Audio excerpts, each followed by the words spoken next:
નમસ્કાર વિદ્યાર્થી મિત્રો, આજે આપણે 11th કોમર્સ ગુજરાતી મીડિયમમાં સબ્જેક્ટ BA અને એમાં ચેપ્ટર નંબર 2 એટલે કે સેકન્ડ ચેપ્ટર આપણે સમજી રહ્યા હતા.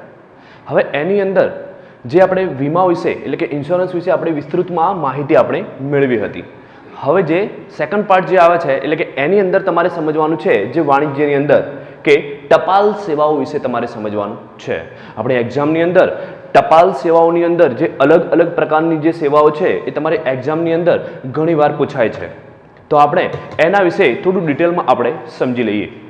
તો ચલો હવે આપણે શરૂઆત કરીએ છીએ ટપાલ સેવા વિશેની આપણે થોડી માહિતી મેળવી લઈશું. તો ટપાલ સેવાની શરૂઆત જે થઈ છે એટલે કે અંગ્રેજોના સમયથી થઈ છે. એટલે કે 150 વર્ષથી જે કહી શકાય કે 150 વર્ષથી આપણા ભારત દેશની અંદર આ ટપાલ સેવાની શરૂઆત થઈ ગઈ હતી. બરોબર છે, એટલા વર્ષથી આપણી સેવા ચાલે છે. બીજું એની અંદર વધારે આપણે સમજવા જઈએ તો આપણા ભારત દેશની અંદર કેટલી પોસ્ટ ઓફિસ એટલે કે કેટલી જે ટપાલ ઓફિસો કેટલી આવેલી છે, તો આપણા ભારત દેશની અંદર જે કહી શકાય સમથિંગ કે 1.5 લાખ જેટલી કે 1,50,000 જેટલી ભારત દેશની અંદર પોસ્ટ ઓફિસ આવેલી છે. પણ એમાંથી એક બાબત તમારે ધ્યાનમાં રાખવાની છે કે જે એ પોસ્ટ ઓફિસ આપણા ભારત દેશમાં આવેલી છે એમાંથી 90% જે પોસ્ટ ઓફિસો જે છે એ ગ્રામ્ય વિસ્તારમાં આવેલી છે. એટલે કહી શકાય કે ટપાલનો ઉપયોગ આપણે શેના માટે કરીએ છીએ, પણ ટપાલ બીજું પણ શું કામ કરે છે એટલે કે પોસ્ટ ઓફિસ જે છે બરોબર છે એ બીજું પણ શું કામ કરે છે એના વિશે આપણને વધારે માહિતી નથી, પણ એના વિશે આપણે વિસ્તૃતમાં સમજવાનું છે. તો ટપાલ સેવાઓ વિશે આપણે સમજવી હોય તો આપણા ભારત સરકારની માલિકીની જે કહી શકાય પોસ્ટ ઓફિસ જે છે બરોબર છે, તો એના વિશેની માહિતી આપણે વિસ્તૃતમાં સમજવાની રહે છે. તો એના વિશે થોડી ઘણી માહિતી આપણે સમજી ગયા. હવે હું તમને જે સમજાવવા જઈ રહ્યો છું કે ટપાલ કઈ કઈ સેવાઓ આપે છે તે. તો ટપાલ સેવાઓની આપણે વાત કરીએ તો પહેલી જ આવે છે સામાન્ય ટપાલ પત્રો. તો પહેલી સામાન્ય ટપાલ પત્રો વિશે તો તમે કદાચ જાણતા હશો બરોબર છે કે આપણે એક પ્રકારનું એક પરબડિયું જે કહી શકાય કે કાર્ડ આવતું ખબર છે, એની ઉપર ટૂંકમાં આપણે જે તે મેસેજ લખવો હોય, જે તે માહિતી એક જગ્યાએથી બીજી જગ્યાએ આપણે મોકલવી હોય તો એ માહિતી એના ઉપર આપણે લખતા હતા બરોબર છે, અને ટુ ફ્રોમ એ સાઈડમાં ટૂંકમાં કાર્ડની જોડે જ લખવામાં આવતું. ઓકે, તો એ સામાન્ય જે કહેવાય કે એક કાગળ હતું અને એના ઉપર આપણે જે તે માહિતી સંચાર આપણે એક સ્થળેથી બીજા સ્થળે આપણે કરી શકતા હતા, જેને કહેવામાં આવે છે સામાન્ય ટપાલ પત્રો કહેવામાં આવે છે, જેનો કોઈ ચાર્જ હોતો નથી, એટલું યાદ રાખજો. એના પછી આવે છે નોંધાયેલી ટપાલ, જેને કહેવામાં આવે છે રજિસ્ટર પોસ્ટ. તો આ રજિસ્ટર પોસ્ટની અંદર ટૂંકમાં શું ડિફરન્સ છે તે આપણે જોઈએ. તો આ જે નોંધાયેલી ટપાલ એટલે કહેવાનો મિનિંગ એ થાય છે કે તમે એક જગ્યાએથી બીજી જગ્યાએ તમે કોઈ પણ પ્રકારની પોસ્ટ કરો છો તો સામેવાળા વ્યક્તિને તમારે પહોંચાડવાની છે, તો એ સામેવાળા વ્યક્તિને એ જે તે પોસ્ટ મળી જાય એટલે એ જે તે ટપાલમેન હોય છે બરોબર છે એ શું કરે છે, એની જોડે પ્રૂફ એટલે કે તમને મેં ટપાલ આપી છે બરોબર છે એનું એક પ્રૂફ લેવું પડે છે. એટલે કે એ જે તે ડોક્યુમેન્ટ એટલે કે કાગળ હોય છે એના ઉપર એ સહી લેતો હોય છે. એટલે શું થયું, એક પ્રૂફ સાથે જે કહી શકાય કે તમારી જે પોસ્ટ જે છે એ સામેવાળા વ્યક્તિ સુધી પહોંચી ગઈ છે, એટલે એ રજિસ્ટર ટપાલ કહેવામાં આવે છે, એટલે કે નોંધાયેલી ટપાલ કહેવામાં આવે છે. આ યાદ રાખવાનું. આ બેઝિકલી આ રીતે બધી માહિતી આપણે સમજવાની છે. તમારે એક્ઝામમાં પણ આ રીતે જ બધું પૂછાશે, તો તમારે આ રીતે થોડી સમજૂતી આપવાની રહેશે. બીજું એની અંદર આવે છે વેલ્યુ પેએબલ પોસ્ટ એટલે કે VPP. વેલ્યુ પેએબલ પોસ્ટ શું છે તો તમને એ પણ એક સરસ મજાનું એક્ઝામ્પલ આપીને સમજાવું કે આપણે ઘણીવાર ઓર્ડર કરતા હોઈએ છીએ. XYZ પ્રકારની જે પણ વસ્તુ હોય એનો આપણે ઓર્ડર કરતા હોઈએ કે ચલો મુંબઈની અંદર ટૂંકમાં XYZ ઉત્પાદક કે વેપારી છે અને એની જોડેથી ટૂંકમાં આપણે વસ્તુ અહીંયા અમદાવાદ સુધી આપણે પહોંચાડવી છે, એટલે મીન્સ આપણા ઘર સુધી એ વસ્તુ લાવી છે, તો એને આપણે ઓર્ડર તો આપી દીધો બરોબર છે. હવે એ પોસ્ટ આપણા ઘરે ક્યારે આવશે એના વિશે થોડી આપણે માહિતી મેળવવાની છે. તો એની અંદર કહી શકાય કે જ્યારે એ વેપારી કે જે ઉત્પાદક લોકો છે બોમ્બે થી જે તે માલ સામાન છે એ શું કરશે, એ પાર્સલ બનાવી અને પાર્સલ કોને આપશે, એ એમની નજીકની જે પોસ્ટ ઓફિસ લાગતી હશે એ પોસ્ટ ઓફિસની અંદર જઈ અને એ ટપાલ ત્યાં જમા કરાવે છે બરોબર છે, અને એની અંદર તમારું એડ્રેસ લખેલું હોય છે કે જે તે અમદાવાદના સ્થળે જઈ અને આ જે તે એડ્રેસ છે ત્યાં આ પાર્સલ પહોંચાડવાનું છે. ઓકે, તો ત્યાંથી એ લોકોએ પોસ્ટ દ્વારા ટૂંકમાં આપણે અમદાવાદની ટપાલ ઓફિસની અંદર ટૂંકમાં બધું મોકલાવી આપ્યું. પછી ત્યાંનો જે ટપાલી જે કહેવાય કે આપણા ઘરે એ વસ્તુ આપવા માટે આપણને આવે છે. હવે જે તે પાર્સલ આપણને ઘરે મળી ગયા પછી આપણે એની રકમ સામે ચૂકવવી પડે છે. એટલે કે એ ચીજ વસ્તુ કેટલા રૂપિયાની હતી એ જે તે ટૂંકમાં એની પ્રાઇસ આપણે સામે ચૂકવવી પડતી હોય છે. પાછા એ જે રૂપિયા છે એ ટપાલી લઈને ટપાલ ઓફિસમાં જાય છે. પાછું ત્યાંથી એ પૈસા ટૂંકમાં મુંબઈની પોસ્ટ ઓફિસમાં જાય છે અને મુંબઈની પોસ્ટ ઓફિસમાંથી જઈ અને જે તે વેપારી કે ઉત્પાદકને પૈસા મળી જતા હોય છે. એટલે કહેવાનો મતલબ એને કહેવામાં આવે છે વેલ્યુ પેએબલ પોસ્ટ એટલે કે વીપીપી.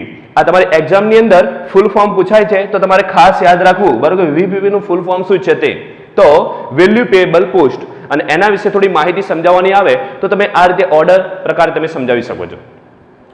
એના પછી આવે છે સ્પીડ પોસ્ટ પાર્સલ કે ઘણીવાર ટૂંકમાં આપણે કહીએ છીએ કે કોઈ આપણો જે પાર્સલ કહી શકાય એટલે કે માલ સામાન એવો કઈ હોય જે ઉત્પાદકો હોય છે કે પછી જે ઉદ્યોગપતિઓ હોય છે એમને ઘણીવાર શું હોય છે કે એક જગ્યાએથી બીજી જગ્યાએ ઝડપથી માલ સામાન પહોંચાડવાનો હોય છે. એટલે કોઈ એવું લગેજ જે કહી શકાય બરોબર છે કે પછી કોઈ એવી માહિતી સંચાર એમને કરવાનો હોય અને ઝડપથી માહિતી પહોંચાડવાની હોય ત્યારે એ લોકો સ્પીડ પોસ્ટનો ઉપયોગ કરતા હોય છે.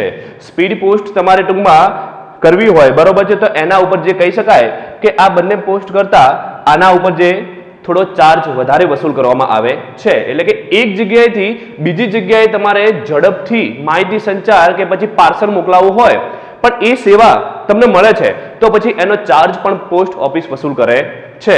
આટલું તમારે યાદ રાખવાનું રહેશે. હવે એના પછી પણ હાઈ સ્પીડ વાળી જે ટપાલ છે એ તમને સમજાવું. એટલે કે એને કહેવામાં આવે છે એક્સપ્રેસ પાર્સલ કહેવામાં આવે છે કે ઘણીવાર ઇમરજન્સીની અંદર કોઈ એવા કામકાજ આપણા આવી જતા હોય છે કે ઇમિડિયેટલી જે કહી શકાય કે આપણે એક જ દિવસની અંદર કોઈ ભારતના કોઈ પણ સ્થળે જ્યાં પોસ્ટ ઓફિસનો જે ઘેરાવો થયેલો છે ત્યાં સુધી ઓકે તો ત્યાં આપણે કોઈ પણ પ્રકારનું પાર્સલ મોકલાવવું હોય કે માહિતી સંચાર કરવો હોય તો એક જ દિવસની અંદર જે કહી શકાય કે આ એક્સપ્રેસ પાર્સલ કરી શકાય છે. પણ એના માટે જે પોસ્ટ ઓફિસ જે છે એ શેનો ઉપયોગ કરે છે હવાઈ માર્ગનો ઉપયોગ કરે છે. આટલું યાદ રાખવાનું રહેશે જેને આપણે કહીએ છીએ એક્સપ્રેસ પાર્સલ. પણ યાદ રાખજો આ થોડી ખર્ચાળ છે. એટલે કે આ જે બધા ટપાલ આપણે સમજ્યા એના કરતા આ જે એક્સપ્રેસ પાર્સલ છે એનો ચાર્જ પોસ્ટ ઓફિસ વધારે વસૂલ કરે છે. હવે નેક્સ્ટ એના પછી આવે છે બચત સેવાઓ. એટલે કે પોસ્ટ ઓફિસ જે છે એટલે કે ટપાલ સેવાઓ જે છે એ ભારત સરકારની માલિકીની છે એટલું યાદ રાખજો. પણ આપણને એક પ્રશ્ન એવો થાય છે કે ટપાલ એટલે કે પોસ્ટ ઓફિસ એનું કામ લિમિટેડ હશે. અહીંયા સુધી આપણે જાણતા હતા કે આ ટાઈપની ટૂંકમાં ટપાલ મોકલી શકાય પાર્સલ મોકલી શકાય. પણ કહેવાનો મિનિંગ હવે જે ટપાલ સેવાઓ બીજી પણ કેટલીક છે જેના વિશે આપણે કોઈ જાણતા નથી. તમને એક એક્ઝામ્પલ આપું એના ઉપરથી તમને ખબર પડશે કે જે બેંકને તો આપણે બધા જાણીએ છીએ બેંક જેટલી સેવાઓ આપે છે ને એટલી તમામ પ્રકારની સેવાઓ પોસ્ટ ઓફિસ પણ આપે છે પણ આપણને ખબર હોતી નથી. ભારત સરકારની છે અને સસ્તી અને સારી સેવાઓ હોય છે જે લોકો માટે ફાયદાકારક જે કહી શકાય કે બધી સેવાઓ ઉપલબ્ધ હોય છે પણ એના વિશેની આપણી જોડે માહિતી હોતી નથી. આ માહિતી સમજી અને આપણે પણ ફ્યુચર પ્લાન એના ઉપર વિચારી શકીએ છીએ. તો ચલો પોસ્ટ ઓફિસ જે છે એ બચત સેવાઓ એટલે કે પૈસાનું આપણે સેવિંગ કરવું હોય તો આપણે બેંકમાં કરતા હોઈએ છીએ તો પોસ્ટ ઓફિસમાં પણ અલગ અલગ પ્રકારે કરી શકાય છે. એ બધી યોજનાઓ છે તો એ યોજનાઓ વિશે આપણે એક એક કરીને આપણે સમજીશું. તો ચલો પહેલી જ વાત આવે છે રિકરિંગ ડિપોઝિટ યોજના. તો રિકરિંગ ડિપોઝિટ યોજના શું હોય તો એ આપણા બેંકની અંદર પણ આપણે કહીએ છીએ રિકરિંગ એકાઉન્ટ આવે છે. ઓકે તો એ એકાઉન્ટ કેવું હોય એક્ઝામ્પલ આપણા મહિનાની ઇન્કમ ફિક્સ હોય જેમ કે 50,000 રૂપિયા આપણે મહિને કમાતા હોઈએ અને એમાંથી આપણને એક એવો વિચાર આવે કે એમાંથી 10,000 રૂપિયા જે છે એ મારે ટૂંકમાં દર મહિને એનું સેવિંગ કરવું છે બચત કરવી છે પૈસાની. તો રિકરિંગ એકાઉન્ટમાં કેવું હોય છે કે તમારે ફિક્સ ડેટ આપવાની હોય જેમ કે જે તે મહિનાની 5 તારીખ તો 5 તારીખે જેમ કે 10,000 આપણે કીધું હોય તો 10,000 રૂપિયા ટૂંકમાં આપણે પોસ્ટ ઓફિસમાં આપી દેવાના રહે બરોબર છે. એના ઉપર એ પોસ્ટ ઓફિસ આપણને વ્યાજ સારું આપે છે. પણ એટલું બી યાદ રાખ્યું રિકરિંગ ડિપોઝિટ યોજનાના જે નિયમો પણ લાગે છે કે 5 તારીખે પૈસા ના મોકલાવી આપણે લેટ થઈ જાય તો એનો ચાર્જ પણ એ લોકો વસૂલ કરતા હોય છે જેને દંડ કહેવામાં આવે છે. ઓકે તો તમારે ફિક્સ ઇન્કમ હોય અને તમે પૈસાની બચત કરવા માંગતા હો બરોબર છે તો ફિક્સ ઇન્કમ તમારી જે કહી શકાય કે આપણે પોસ્ટ ઓફિસમાં આપણે અમુક રકમ જમા કરાવી શકીએ છીએ અમુક સમય સુધી બરોબર છે. એની અવધિ આપેલી છે 5 વર્ષ માટે આ ખાતું ખોલાવી શકાય છે અને આપણને કદાચ એવો પ્રશ્ન થાય કે 5 વર્ષ ફિનિશ થઈ ગયા રિકરિંગ એકાઉન્ટને, બરોબર છે, તો એના પછી પણ તમારે એ એકાઉન્ટની અવધિ એટલે કે સમયગાળો લંબાવવો હોય તો આપણે બીજા 5 વર્ષનો પણ સમયગાળો આપણે લંબાવી શકીએ છીએ. આને કહેવાય રિકરિંગ ડિપોઝિટ યોજના. એના પછી આવે છે ટાઈમ ડિપોઝિટ. ટાઈમ ડિપોઝિટમાં શું હોય છે? તો એની અંદર પણ આપણને સમયગાળો આપેલો છે કે કેટલા સમયગાળા માટે એ ખાતું ખોલાવી શકાય છે. તો 1 વર્ષ હોય, 2 વર્ષ હોય કે 3 કે પછી 5 વર્ષ હોય. આટલા વર્ષના સમયગાળા દરમિયાન જે કહી શકાય 1 થી 5 વર્ષ માટે, 1 થી 5 વર્ષ માટે આ પોસ્ટ ઓફિસની અંદર આ ખાતું ખોલાવી શકાય છે. અને એ ખાતું આપણે ખોલાવી દીધું, બરોબર છે, એટલે એની અંદર આપણે કેટલી રકમ ભરવી પડે છે? આપણે કેટલા રૂપિયા ભરવા પડે છે? તો વર્ષની અંદર કાં તો 200 રૂપિયા અને કાં તો 200 રૂપિયાના ગુણાંકની અંદર જેટલી પણ સંખ્યાઓ આવે એટલી સંખ્યાની અંદર ટૂંકમાં આપણે કહીએ છીએ કે આપણે ત્યાં પૈસા જમા કરાવી શકીએ છીએ, બરોબર છે. તો એની અંદર આપણને ફાયદો શું થશે? તો જે કહી શકાય કે ટાઈમ ડિપોઝિટની અંદર આપણને ફાયદો એક બીજો એ થાય છે કે એની વ્યાજની જે ગણતરી છે ને એ 3 મહિને થતી હોય છે. કેટલા મહિને? 3 મહિને વ્યાજની ગણતરી થતી હોય છે. હા, વ્યાજ આપણને 1 વર્ષે આપવામાં આવે છે. એ જે પણ વ્યાજ હોય ને આપણને 1 વર્ષે પરત આપવામાં આવે છે, પણ એની જે ગણતરી જે છે ને એ ગણતરી તો ક્યારે થાય છે? તો ગણતરી દર 3 મહિને થતી હોય છે, બરોબર છે. અને આ જે એકાઉન્ટ એવું છે કે તમારે ગમે ત્યારે આ એકાઉન્ટ તમારે બંધ કરાવવું હોય તો બંધ પણ તમે કરાવી શકો છો. ઓકે, તો એને આપણે કહેવામાં આવે છે ટાઈમ ડિપોઝિટ. એનો સમયગાળો યાદ રાખવાનો, કેટલી રકમ જમા કરાવી શકાય, બરોબર છે, અને વ્યાજની ગણતરી ક્યારે થાય છે, વ્યાજના પૈસા ક્યારે રિટર્ન મળે છે, અને બંધ કરાવી શકાય કે ના કરાવી શકાય, આટલી ખાલી માહિતી આપણે યાદ રાખવાની, બરોબર છે. તો એક્ઝામની અંદર તમારે ટાઈમ ડિપોઝિટ એટલે શું એવું પૂછાય તો તમારે આ માહિતી સમજાવવાની રહેશે. તો ચલો હવે આપણે સમજવાનું છે નેક્સ્ટ. એના પછી રાષ્ટ્રીય બચત પત્રો. રાષ્ટ્રીય બચત પત્રો એ જે કહેવાય કે ટપાલ જે છે એટલે કે પોસ્ટ ઓફિસ જે છે એ બહાર પાડે છે.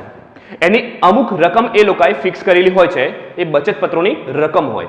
ઓકે, તો એ જે તે નક્કી કરેલી રકમ હોય એ રકમથી એ લોકો બચત પત્રો બહાર પાડતા હોય છે, એને બધા લોકો ખરીદી શકે છે. એટલે કે એ પૈસાનું તમારું ત્યાં રોકાણ થઈ ગયું એટલે કે સેવિંગ થઈ ગયું. તો એનો સમયગાળો કેટલો હોય છે? તો એનો સમયગાળો જે કહી શકાય કે 5 થી 10 વર્ષનો જે કહી શકાય 5 થી 10 વર્ષનો સમયગાળો હોય છે. અને એ જ્યારે તમે રાષ્ટ્રીય બચત પત્રો જ્યારે તમે ખરીદો છો પોસ્ટ ઓફિસમાંથી, ત્યારે પોસ્ટ ઓફિસ તમને એ વ્યાજ તમને મળવાપાત્ર કેટલું રહેશે એના વિશેની તમામ પ્રકારની માહિતી એ પોસ્ટ ઓફિસ તમને આપે છે. એના પછી આવે છે કે જ્યારે પણ એનો અવધિ ફિનિશ થઈ જાય એટલે કે સમયગાળો ફિનિશ થાય પછી એ પરિપક્વતાથી તમને જેટલા પણ રકમ થતી હોય એ રકમ તમને પોસ્ટ ઓફિસ પાછી આપે છે, જેને કહેવામાં આવે છે રાષ્ટ્રીય બચત પત્રો. તો આપણે પોસ્ટ ઓફિસમાંથી રાષ્ટ્રીય બચત પત્રો પણ આપણે ખરીદી શકતા હોઈએ છીએ જ્યારે આવે ત્યારે. ઓકે, ચલો નેક્સ્ટ. એના પછી આવે છે કિસાન વિકાસ પત્ર. કિસાન વિકાસ પત્ર એટલે કહી શકાય કે કિસાન એટલે કે ખેડૂત, ખેતી ક્ષેત્રમાં એટલે કે ખેતી ક્ષેત્ર સાથે જોડાયેલા જેટલા ખેડૂત લોકો છે એ કિસાન બધા આ કિસાન વિકાસ પત્ર એ લોકો ખરીદી શકતા હોય છે. હવે એક્ઝામ્પલ પોસ્ટ ઓફિસે કિસાન વિકાસ પત્રો બહાર પાડ્યા છે જે તે એની રકમ હોય તે, બરોબર છે. તો એક્ઝામ્પલ આપણે જોઈ શકીએ કે ચલો 20,000 રૂપિયાનું કોઈ એક કિસાન વિકાસ પત્ર બહાર એમને પાડ્યું છે. તો એનો જે સમયગાળો જે કહેવામાં આવે છે કે કેટલા સમયગાળા દરમિયાન એ પૈસા ત્યાં રોકાયેલા રહેશે, બરોબર છે. તો 100 મહિના સુધી. કેટલા મહિના સુધી? 100 મહિના સુધી એ પૈસા આપણે ત્યાં રોકાયેલા રહે છે, એટલે કે 8 વર્ષ અને 4 મહિના સુધી. પણ આની અંદર ફાયદો શું છે? તો આપણે જે રકમ ત્યાં એકઠી થયું હોય એટલે કે જે રકમ આપણે પોસ્ટની અંદર હોય એટલે કે કિસાન વિકાસ પત્રની અંદર આપણે જે તે રકમ આપણે આપી છે, બરોબર છે, એક્ઝામ્પલ 20,000 રૂપિયા હતી, તો 20,000 રૂપિયાનું 8 વર્ષ અને 4 મહિનાનું વ્યાજ જે થતું હોય, એક્ઝામ્પલ ચલો બીજું 20,000 રૂપિયા વ્યાજ થાય છે, તો કેટલા થયા? 40,000 રૂપિયા. 40,000 રૂપિયાના ડબલ કેટલા થાય? 80,000 રૂપિયા. તો તમને 100 મહિના પછી એટલે કે 8 વર્ષ અને 4 મહિના પછી તમને 80,000 રૂપિયા પાછા મળે છે, બરોબર છે. આપણે ખાલી ચૂકવ્યા હતા કેટલા? 20,000 રૂપિયા, અને 20 ના ટૂંકમાં 40 થઈને એટલે કે ડબલ મળે છે આપણને. વ્યાજ સાથે ગણવાનું અને પ્લસ એને ડબલ કરી દેવાના. એટલે કે આને કહેવાય કિસાન વિકાસ પત્ર. જે ખેતી ક્ષેત્ર સાથે જોડાયેલા જે લોકો છે એ લોકો કિસાન વિકાસ પત્રને ખરીદી શકે છે. એના પછી આપણે જોઈએ છીએ જાહેર ભવિષ્ય નિધિ. તો જાહેર ભવિષ્ય નિધિની અંદર કઈ બાબત છે આપણે સમજીએ. તો જાહેર ભવિષ્ય નિધિની અંદર ટૂંકમાં આપણે પોસ્ટની અંદર ખાતું ખોલાવવું હોય તો એની અંદર આપણે જે સમયગાળો મુદ્દત એની કેટલા વર્ષની રહેશે? 15 વર્ષનો સમયગાળો હોય છે. જે આપણે રકમ અંદર ભરીએ ને એટલે કે એ સમયગાળો 15 વર્ષનો હોય છે. હવે આપણે રકમ કેટલી ભરવાની છે એની અંદર, તો એની અંદર તમારે જે કહેવાય કે મિનિમમ તમારે રકમ 500 રૂપિયાથી એટલે કે 500 રૂપિયાથી શરૂઆત કરવી પડે. તમારે મિનિમમ 500 રૂપિયા ભરવા પડે વર્ષની અંદર, અને 500 થી વધારે પણ ભરી શકાય છે. એ આપણી ઈચ્છા મુજબ કામ થઈ શકે છે. ઓકે, તો મિનિમમ રકમ આપણે 500 રૂપિયા ભરવાની રહેશે. એનો સમયગાળો કેટલો રહેશે? 15 વર્ષનો સમયગાળો રહેશે. અને 15 વર્ષનો સમયગાળો છે, પણ આપણને એવું લાગે છે કે ના, અમારે 15 વર્ષ કરતા પણ અમારે એનો સમયગાળો લંબાવો છે, બીજા 5 વર્ષ અમારે લંબાવો છે, તો એ પોસ્ટ ઓફિસ તમને બીજો 5 વર્ષનો સમયગાળો લંબાવી આપે છે. ઓકે, તો એની અંદર કેવું છે કે એક નિયમ છે કે જેમ કે એનો મિનિમમ એનો જે સમયગાળો અવધિ આપેલી છે એટલે કે 15 વર્ષની આપેલી છે, તો 15 વર્ષ પહેલા ટૂંકમાં આપણે આ ખાતું બંધ કરાવી શકતા નથી, એટલું યાદ રાખવું. અને જે તે રકમ થાય વ્યાજ સાથે, આપણી વ્યાજ સાથે જે તે રકમ એકઠી થયેલી હોય અને જ્યારે એ ટૂંકમાં આપણે આ ખાતાના પૈસા પાકી જાય છે અને આપણને જ્યારે 15 વર્ષ પછી પૈસા પાછા મળવાના હોય છે, ત્યારે એ જે તે રકમ હોય એમાંથી આપણો આવકવેરો બાદ થાય. આવકવેરો એટલે કે આપણી જે ઇન્કમ હોય છે ને એના ઉપર ટેક્સ કપાય છે, બરોબર છે? તો એ ટેક્સ એનાથી એના અંદરથી કટ થાય છે અને પછી બાકીની જે વધેલી રકમ છે એ રકમ આપણને આપવામાં આવે છે. આટલું યાદ રાખવું, જેને કહેવામાં આવે છે જાહેર ભવિષ્ય નિધિ. એના પછી આવે છે પોસ્ટલ વીમો. પોસ્ટની અંદર પણ વીમો હોય છે, પોસ્ટની અંદર પણ વીમો હોય છે, પણ એ વીમો લઈ શકે કોણ? એટલું યાદ રાખજો. જે સરકારી કર્મચારીઓ એટલે કે ગવર્મેન્ટ એમ્પ્લોઈઝ જે હોય છે કે પછી અર્ધ સરકારી જે લોકો હોય છે, એ લોકો કહી શકાય કે આ પોસ્ટલ વીમો ખરીદી શકતા, એટલે કે મીન્સ લઈ શકતા હોય છે. પોસ્ટલ વીમાની ખાસિયત શું છે? તો ઓછામાં ઓછું પ્રીમિયમ ભરવાનું, પ્રીમિયમ ઓછામાં ઓછું ભરવાનું અને લાભ તમને ખૂબ જ વધારે મળે, બરોબર છે? એટલા માટે આ જે વીમો છે એ વીમો ખાલી સરકારી કર્મચારીઓ માટે અને અર્ધ સરકારી કર્મચારીઓ હોય એમના માટે જ આ સેવા ઉપલબ્ધ કરાવવામાં આવી છે. તો આપણે પોસ્ટલ વીમા વિશે પણ આપણે સમજી ગયા. હવે એના પછી તમારે સમજવાનું છે માસિક આવક યોજના. તો માસિક આવક યોજના કોને કહેવાય એના વિશે આપણે થોડી ચર્ચા કરીશું. તો માસિક આવક યોજનાની અંદર ટૂંકમાં આપણે જે તે રકમ અંદર આપતા હોઈએ, બરોબર છે, એટલે કે એ એકાઉન્ટ કેવી રીતે ખોલાવવામાં આવે છે? તો એકાઉન્ટ જે આપણું છે એ જોઈન્ટ એકાઉન્ટ પણ આપણે ખોલાવી શકીએ છીએ. એક્ઝામ્પલ, તમારા નામથી એકાઉન્ટ ખોલાવો તો પણ ખોલી શકાય, કે પછી મમ્મી પપ્પાના નામ ઉપર ખોલાવો તો પણ ખોલી શકાય. એટલે બે વ્યક્તિઓનું જોઈન્ટ એકાઉન્ટ પણ ખોલાવો તો ખોલાવી શકાય છે. હવે ઘણા લોકો શું ઈચ્છતા હોય છે કે દર મહિને આપણને વ્યાજ મળી જાય તો આપણા ઘરનો ખર્ચો નીકળી જાય. તો આ જે છે એ દર મહિને વ્યાજ આપવામાં આવે છે. માસિક આવક યોજના એટલે કે તમારી જે રકમ ત્યાં જમા થયેલી હોય છે અને મહિનાનું જે પણ વ્યાજ થાય એ પોસ્ટ ઓફિસ આપણને દર મહિને વ્યાજ આપણને ચૂકવી દે છે. એટલે દર મહિને ટૂંકમાં આપણા ઘરના કદાચ ખર્ચા હોય તો આપણે ચૂકવી શકીએ છીએ, બરોબર છે? એની અંદર જોઈન્ટ એકાઉન્ટ એટલે કે બે વ્યક્તિઓનું એકાઉન્ટ ખોલાવી શકાય છે, બે જણાના નામે. અને એનો સમયગાળો જે છે એટલે કે 5 વર્ષનો સમયગાળો આપેલો છે, એટલે કે 5 વર્ષના સમયગાળા માટે આપણે આ એકાઉન્ટ ખોલાવી શકીએ છીએ અને ત્યાં સુધી આપણે પૈસા ભરવાના હોય છે.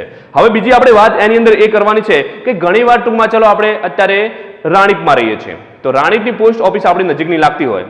હવે આપણે ત્યાં એકાઉન્ટ ખોલાવ્યું, હવે કાલ ઉઠીને કદાચ કોઈ બીજા એરિયાની અંદર આપણે રહેવા જવાનું થાય તો આપણે એ જે તે ખાતું આપણે બીજી શાખામાં એટલે કે જે તે એરિયાની બીજી પોસ્ટ ઓફિસ હોય એની અંદર આપણે ખાતું ફેરબદલી કરી શકીએ છીએ. ઓકે, એટલે કે એને ફેરબદલી કરી શકાય છે. અને ઘણીવાર કેવું થાય છે કે ચલો આપણે પોસ્ટ ઓફિસની અંદર પૈસા ભરીએ છીએ, પણ થોડા સમયગાળા પછી આપણને એવો પ્રશ્ન થાય કે અમારે પૈસાની જરૂરિયાત છે, અમારે પૈસાની જરૂરિયાત છે 1 વર્ષ પછી.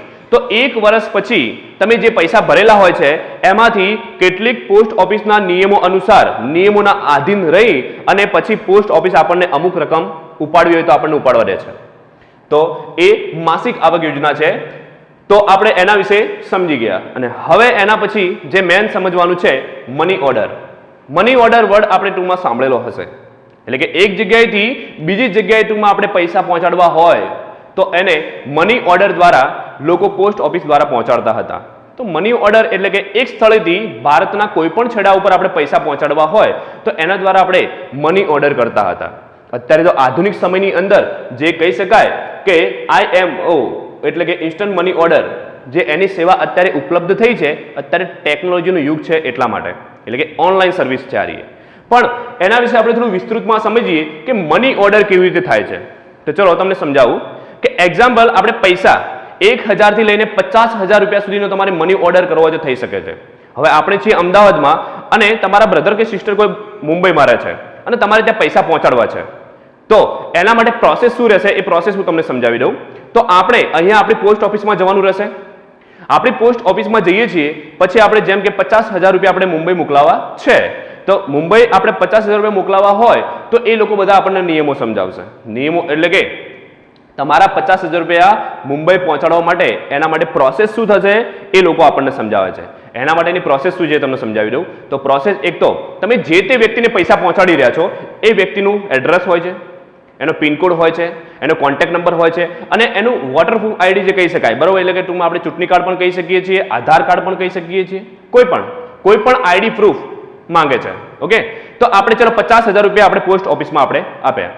પછી આપણને એક સિક્રેટ કોડ આપે છે. સિક્રેટ કોડ, એક કવરની અંદર સિક્રેટ કોડ હોય છે. એ કોડ ખાલી તમને જ ખબર હોય, બીજા કોઈને ખબર હોય નહીં. પછી એ કોડ આપણે જોવાનો રહે છે. એક્ઝામ્પલ 105 કોડ છે, તો 105 નંબરનો જે કોડ છે એ આપણે ફોન કરીને કોને કહેવાનું, જે આપણા બ્રધર કે સિસ્ટર બોમ્બે રહે છે, જેને આપણે પૈસા પહોંચાડવાના છે, એમને ખાલી આ કોડ બતાવવાનો કે 105 નંબરનો કોડ છે. એટલે તમારી પોસ્ટ ઓફિસમાં જ્યારે પૈસા આવી જાય ત્યારે તમે ત્યાં જઈને તમારે ખાલી કોડ બોલવાનો, એટલે એ લોકો તમને પૈસા આપી દે. એટલે કહેવાનો મતલબ શું થાય છે કે એ કોડ આપણે કોને આપવાના, આપણે જેને પૈસા પહોંચાડવાના છે એને જ કોડ આપવાના, બીજા કોઈને તો આપવાના નથી. તો આપણા બ્રધર કે સિસ્ટર ત્યાં કોઈ રહેતા હોય તો એમને આપણે એ કોડ આપી દીધો. હવે અહીંયાથી પૈસા ટૂંકમાં આપણે બોમ્બે પહોંચી જાય છે. બોમ્બે આપણે પૈસા પહોંચી ગયા પછી એ પોસ્ટ ઓફિસ એ જે તે વ્યક્તિને ફોન કરશે, એટલે એ વ્યક્તિ ત્યાં પૈસા લેવા માટે આવશે. પૈસા લેવા માટે આવે ત્યારે એને વોટર આઈડી લઈને આવવું પડે છે, એટલે કે એનું જે તે નામ હોય તે, અને એની સાથે એમને શું બોલવાનું હોય છે, એની સાથે એમને બોલવાનું હોય છે જે સિક્રેટ પાસવર્ડ આપણે આપ્યો હોય છે એ બોલવાનો હોય છે. એ સિક્રેટ પાસવર્ડ એ લોકો બોલે ત્યારે એ લોકો અંદર નાખીને મેચ કરે છે, એટલે એ પાસવર્ડ મેચ થવો જોઈએ. મેચ થઈ જાય એટલે પછી જે તે પૈસા એમને મળી જતા હોય છે. એટલે કે ભારત દેશની અંદર ટૂંકમાં એક જ દિવસની અંદર કોઈ પણ ખૂણે આપણે મની ઓર્ડર કરવો હોય તો હવે થઈ શકે છે, એટલું યાદ રાખવું. હવે મની ઓર્ડર વિશે પણ આપણે સમજાય, એટલે કે પોસ્ટ ઓફિસ આપણને કેટલી બધી સેવાઓ આપે છે, બધી જ સેવાઓ વિશે આપણે વિસ્તૃતમાં સમજ્યા. હવે લાસ્ટમાં જે આવે છે અન્ય આનુષંગિક સેવાઓ છે કે પોસ્ટ ઓફિસ જે છે બીજા પણ કેટલાક કામો કરે છે. જેમ કે વિદેશી ચલણ આપણે લેવું હોય, જેમ કે આપણા રૂપિયા છે ડોલરમાં કન્વર્ટ કરાવે છે, તો એ પણ કન્વર્ટમાં પોસ્ટ ઓફિસ કરે છે. ઘણીવાર આપણે વિદેશમાં ફરવા જવું હોય, એટલે કે ફોરેનમાં આપણે ફરવા જવું છે, તો આપણે ટૂંકમાં ફોરેન કરન્સીની જરૂર પડે તો પણ એ કામકાજ ત્યાં થાય છે. ફોરેન ચેકની જરૂર પડે, એટલે કે ફોરેનમાં જે ચેક ચાલે એ ચેક પણ આપણને આપે છે, ડ્રાફ્ટ પણ આપણને આપે છે. કદાચ આપણે ડેબિટ કાર્ડની જરૂર પડે છે તો એ ડેબિટ કાર્ડ આપણને એટીએમના સ્વરૂપે, એટલે એટીએમ કાર્ડ પણ આપણને આપે છે. એના પછી ટૂંકમાં જે બેંકની જે તમામ પ્રકારની જે સેવાઓ છે એ પોસ્ટ ઓફિસની અંદર એ તમામ પ્રકારની સેવાઓ પણ ઉપલબ્ધ થાય છે. બીજું કે ઘણીવાર ટૂંકમાં આપણે જોઈએ છીએ કે સરકારી કર્મચારીઓ હોય જ્યારે રિટાયર્ડ થાય ત્યારે એના પછી એમને પેન્શન મળતું હોય છે, તો એ પેન્શનનું જે કામકાજ છે એ તમામ પ્રકારનું કામકાજ કોણ સંભાળે છે, તો એ પોસ્ટ ઓફિસ કામકાજ સંભાળે છે. એના પછી બીજું આપણે જોઈએ છીએ કે તમારે રેલવે ટિકિટ બુક કરાવી હોય તો રેલવે ટિકિટ બુક કરાવવા માટે પણ ટૂંકમાં આપણે કહી શકીએ પોસ્ટ ઓફિસમાંથી થઈ શકે છે. અને આ બધું એટલા માટે થઈ શકે છે કેમ કે આ જે ટપાલ ખાતું જે છે એ ભારત સરકારની માલિકીનું છે. કોનું છે? ભારત સરકારની માલિકીનું છે. એટલા માટે આપણે આ તમામ પ્રકારની બાબતો, એટલે કે આ માહિતી આપણે અહીંયા જોઈ. તો ફરી એકવાર આપણે રિપીટ કરી લઈએ છીએ કે આજના લેક્ચરની અંદર આપણે કઈ કઈ બાબતો સમજ્યા તે. તો ટપાલ સેવાઓ વિશે સમજ્યા. આ બધી જ રીતે ટપાલ સેવાઓ મેં તમને એક એક કરીને વિસ્તૃતમાં સમજાવી છે. તમારી એક્ઝામની અંદર 2 માર્ક્સમાં કે પછી કોઈ 3 માર્ક્સની અંદર આ બધી માહિતી પૂછાઈ શકે છે. એટલે રાષ્ટ્રીય બચત પત્ર કોને કહેવાય એના વિશે સમજાવો એવું પણ પૂછાઈ શકે છે. કિસાન વિકાસ પત્ર વિશેની માહિતી આપો. એટલે કે કોઈ પણ વિકાસ પત્ર કે પછી બચત પત્રો હોય કે સેવાઓ હોય તો એના વિશેની માહિતી તમારી એક્ઝામની અંદર પૂછાય છે.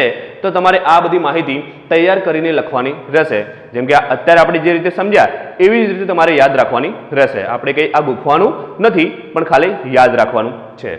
તો આ જે બધી સેવાઓ હતી એટલે કે ટપાલ સેવાઓ વિશે આપણે સમજી ગયા. આ ચેપ્ટરમાં આપણા 2 પોઈન્ટ કમ્પ્લીટ થયા છે. એક વીમો અને વીમા વિશે વિસ્તૃતમાં માહિતી આપણે પૂરી કરી અને એના પછી ટૂંકમાં ટપાલ સેવાઓ વિશેની પણ માહિતી આપણે સંપૂર્ણ પૂરી કરી. હવે છેલ્લે ખાલી લાસ્ટમાં એક ટોપિક બાકી છે આપણે વખાર, જેને આપણે શું કહીએ છીએ? ગોડાઉન કહીએ છીએ. તો એના વિશે પણ વિસ્તૃતમાં આપણે માહિતી હવે આવતા લેક્ચરમાં આપણે મેળવીશું. તો આ લેક્ચર અહીંયા આપણે પૂર્ણ કરીએ છીએ.